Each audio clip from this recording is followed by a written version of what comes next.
নমস্কার বন্ধুরা, আশা করি আপনারা সকলে ভালো আছেন আর আমরাও ভালো আছি। আর আজকে আমি রান্না করব মুসুরির ডাল, কিন্তু আমি এই মুসুরির ডালটাকে একটু অন্যরকমভাবে রান্না করার চেষ্টা করছি।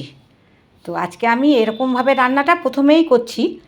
তো আপনারা তাহলে দেখতে থাকুন কেমন করে আমি এই রান্নাটা শুরু করব। আর আমার ব্লগে সবাইকে স্বাগত জানাচ্ছি।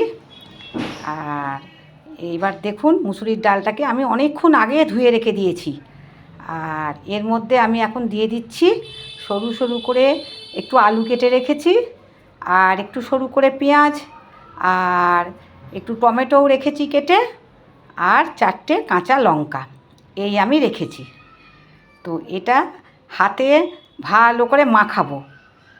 একটু অন্যরকমভাবে বললাম না, তাই একটু অন্যরকমভাবেই আমি আজকে করছি এই রান্নাটা। আর এইবার আমি এর মধ্যে দিয়ে দিচ্ছি, দেখুন একটু নুন দিলাম, আর দিচ্ছি একটু হলুদ গুঁড়ো, আর আমি এখানে দিয়ে দেবো একটু জিরে আর ধনে গুঁড়ো। আমার সব পরিমাণ মতন দিচ্ছি আমি, ডাল আন্দাজে, আপনারাও সেরমভাবেই দেবেন। একটু দিয়ে দিলাম কাশ্মীরি লঙ্কার গুঁড়ো। এটা কিন্তু ঝাল লঙ্কা নয়, কেন আমি তো বেশি ঝাল করব না, ডাল তো বেশি ঝাল করব না। আর আমি এখানে দিয়ে দিয়েছি একটু চিনি দিলাম, আর দিলাম সর্ষের তেল। এই আমি এখানে দিলাম, দিয়ে এইবার ভালো করে ডালগুলোকে, আলু যা যা দিলাম দেখতেই পাচ্ছেন, পেঁয়াজ সব এবার ভালো করে মাখাবো। তো এবার ভালো করে আমি মাখছি, দেখুন। তো ভালো করে মাখা হয়ে গেলে তারপরে কি করছি এবার আপনাদের দেখাবো। দেখুন খুব সুন্দর করে আমার এখানে ডাল মাখানো হয়ে গেছে। এইবার আমি প্রেসার কুকারের মধ্যে ডাল দিয়ে দিচ্ছি। মাখা ডাল প্রেসার কুকারের মধ্যে আমি দিয়ে দিলাম। দিয়ে এবার একটু মানে বেশি জল দেবো না, অল্পই জল দেবো। আর আমি দিয়ে দিলাম একটু আদা বাটা। এবার আমি একটু আদা বাটা দিয়ে দিলাম, ওই পরিমাণ মতনই 1 চামচ। আর এইবার দিয়ে দিচ্ছি জল। তা এবার একটুখানি নাড়াচাড়া করতেই হবে, বুঝতেই পাচ্ছেন। তো দেখুন কত সুন্দর, এখনই কত সুন্দর কালার, রান্নাই হয়নি কিন্তু কত সুন্দর কালার এসে গেছে। আর এবার আমি প্রেসার কুকার ঢাকা দিয়ে দিলাম। একটাই সিটি দেবো, বেশি সিটি তো দেবো না।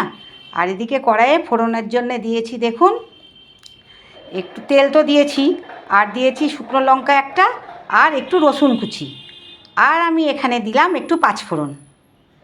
এই দিয়ে এখন আমি এই ফোড়ন ভালোভাবে ভাজবো, বেশ রসুনের একটু ভালো সেন্ট বেরোবে, সেই অপেক্ষা অবধি আমি করব। তা দেখুন আমি রসুন বেশ ভালো করে নাড়াচাড়া করছি, কাঁচা গন্ধ থাকলে তো ভালো লাগবে না, আর ভাজা রসুনের একরকম সেন্ট। তো আর এখানে একটা সিটি দিয়েছি, দেখুন কত সুন্দরভাবে আমার ডাল সেদ্ধ হয়ে গেছে। তো ডাল তো খুব ভালো সেদ্ধ হয়ে গেছে, আর ওদিকে আমার রসুনও ভাজা ভালোভাবেই হয়ে গেছে। দেখতেই পাচ্ছেন রসুন কত সুন্দর ভেজেছি। এইবার আমি ওই ডাল রসুন ভাজার মধ্যে, ওই মানে ফোড়নের মধ্যে আর কি দিয়ে দিলাম। তো এইবার ফোড়নের মধ্যে ডাল দিয়ে দিয়েছি, এবার একটু নাড়াচাড়া করছি। তা ডাল তো রান্না বুঝতেই পাচ্ছেন, আর কিছু করার নেই, আমার ডাল রান্না হয়েই গেছে। আর সেদ্ধ করাই তো ডাল, শুধু ফোড়ন দিলাম।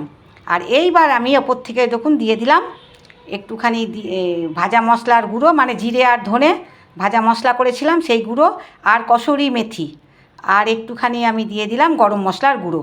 এই কসুরি মেথিটা আমি একটু তাওয়ায় এমনি নেড়ে নিয়েছিলাম, দিয়ে বেশ ভালো করে হাতে গুঁড়িয়ে নিয়েছিলাম। দিয়ে এবার আমি দিয়ে দিলাম, তাহলে কি দিলাম, দিয়ে একটু ঢাকা দিয়ে দিতে হবে। কসুরি মেথি আর গরম মশলা আর জিরে আর ধনে ভালোভাবে গুঁড়ো করেছিলাম, দিয়ে সেটা ভেজে দিলাম। দেখছেন বন্ধুরা, আমার কিন্তু এখানে ডাল রান্না পুরো কমপ্লিট হয়ে গেছে। তো আশা করি আপনাদের ভালোই লাগছে, এরকমই কালার এসেছে, খেতেও দুর্দান্ত হয়েছে। আমি কিন্তু অন্যভাবে ডাল করি, আজকেই আমি এরকমভাবেই ডালটা রান্না করলাম। তো আপনাদের ভালো লাগলে আপনারাও এরমভাবেই রান্না করবেন। আজকে আমি তাহলে আসি বন্ধুরা।